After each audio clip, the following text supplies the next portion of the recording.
What's going on, everybody? Demboy's back at it, excited to be bringing y'all this one, alright?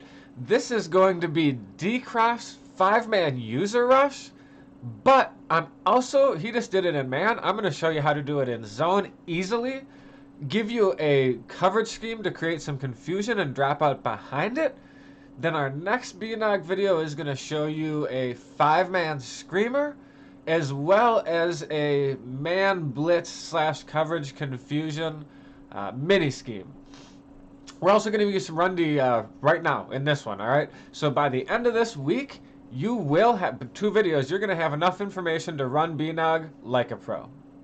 So I've been in big nickel and nickel normal since the last patch that changed the way our defensive line stuff is going to work. What I can tell you is nickel normal really does have some glitchy sheds, especially if you have abilities.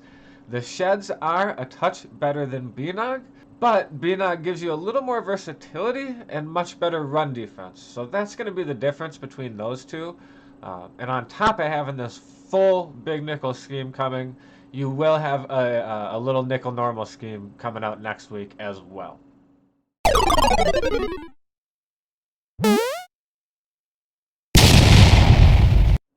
So the first thing to understand about big nickel is you get totally different defensive adjustments when you hot route your defenders around. So for run D, and this is how you're just going to get standard adjustments, you're going to flick over left on the right stick, left on the right, to slot CB, all right? Now, if you've made all your adjustments, it won't change your personnel.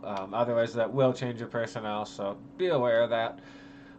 But that is how you get standard defensive adjustments, allowing you to put safeties on spies, safety on purples, right?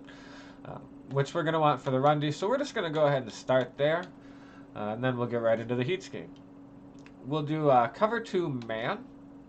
What I like to do is spy the backside safety and take the strong safety, put him on a curl flat.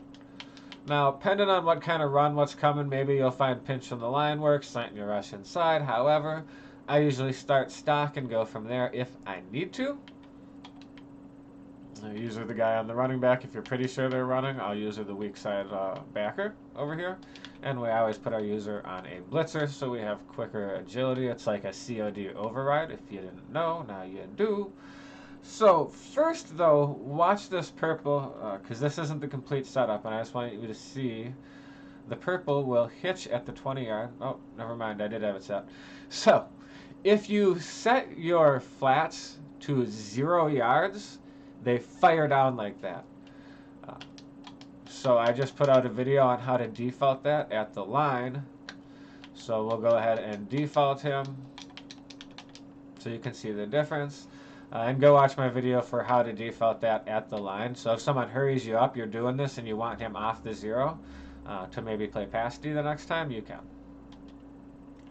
You see he hitches and stops at the 20. That's what we're trying to avoid. So without further ado, I'm sure this is what you came here for, but it's all important, right? It all ties in.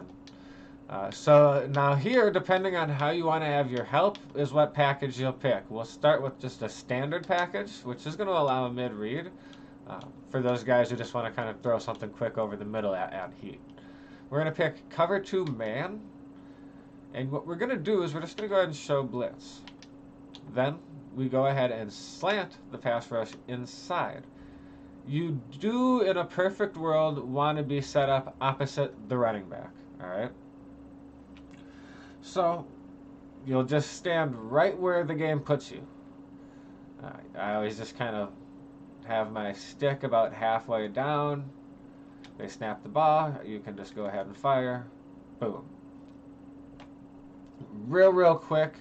Now I know you're saying, hey man, when you dropped this concept, right, because I was the first person on this concept this way and the 5-man way, you're the 6-man way, you shot through the A gap, correct, but that took 6. This takes 5, allowing for help, right? So I could take A and put him on a mid-read. I could take A, so you can see, you know, deep half, outside thirds, man coverages, middle third if someone's trying to throw the post and bombs. A lot of times what will happen is you will have folks rolling out of the pocket opposite of you, running for their life. So there's maybe a flag or a go, or they'll have a post and they'll try to wait for it to come across the field. So a lot of times this guy on a deep half could be helpful. Just like so. Again, just so you can see how consistent it is. So again, I'm usually tilting down on my stick about halfway down at the snap. Fire out. So if you want to kind of crank that up a notch, you could put strip specialist and just rip RB at the quarterback every time when you do that. And you will cause some fumbles. I don't know that it's as OP as I would have liked, but you can absolutely cause some problems. Alright, so now we're going to get into what I kind of came up with playing off of his ideas from a blitz and coverage standpoint. So we'll start from a blitz standpoint. What we're going to do is we're going to pick corner blitz 3 simply because it's going to allow for the easiest setup. Cover 2s will give you this motion. You can just kind of go and do show blitz and different things, and if you want to mess with that for yourself, you sure can, obviously. No, you can't do it. I won't let you. I won't let you. I copyrighted this. So we show blitz. Then I'll take X and just drop him out on an outside third. And there you go. Slant the pass rush inside. Now I have a zone. You know, maybe I'm worried about dude shooting up the seam. Oops. And I do something like this.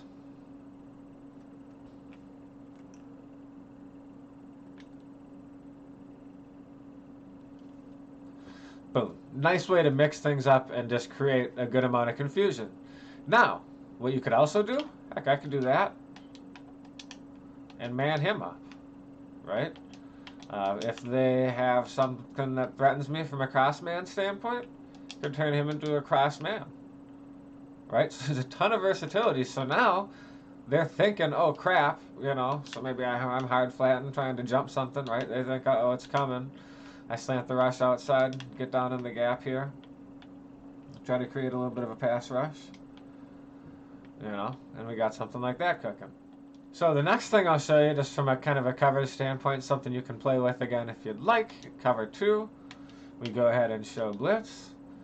I could take X, drop him back on a deep third, you know, take Y, I don't know, man him up, in this case potentially.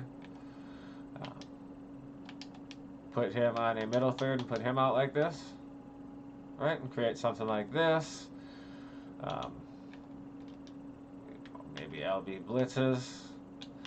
When we set up our blitz like this, I'm kind of giving some stuff away, but what I would do is maybe do something like this. Again, slant that pass rush inside. Maybe I want to man up that running back because he's been causing some problems for me. Maybe I'm taking my clouds and dropping them back 20, 25 yards or something like that. So again, you know, I want that man. You can also go into slot CB, right? And then he could be a hard flat. So definitely go into practice mode and see what kind of things you can come up with. If you're in slot CB, Y could be the purple. This guy could be the deep third. This could be your user, right? Because he'd be out here on the purple. There's just a ton of different things that you could really start to do with that. So the last thing that I want to leave you with is like a cover 2 Mabel, kind of. So what we would do is we would take LB and we could put him on a outside third to his side, whatever side you want.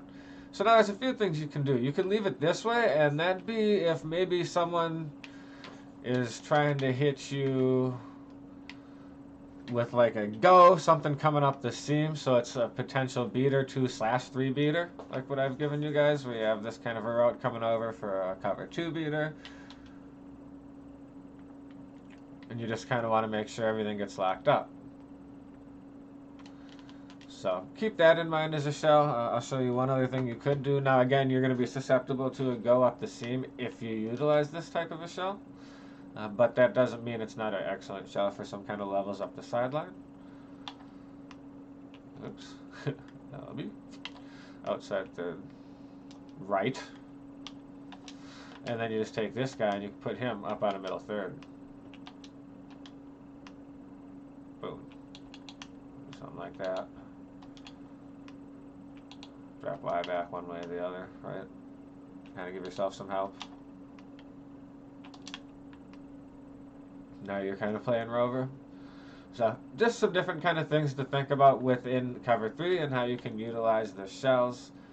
Alright guys, thank you so much for sticking with it. A lot to take in there, but you're like this close to being a bnog expert at this point. So be on the lookout for more coming later this week. As always, like, comment, smash that subscribe, dem boys. Peace.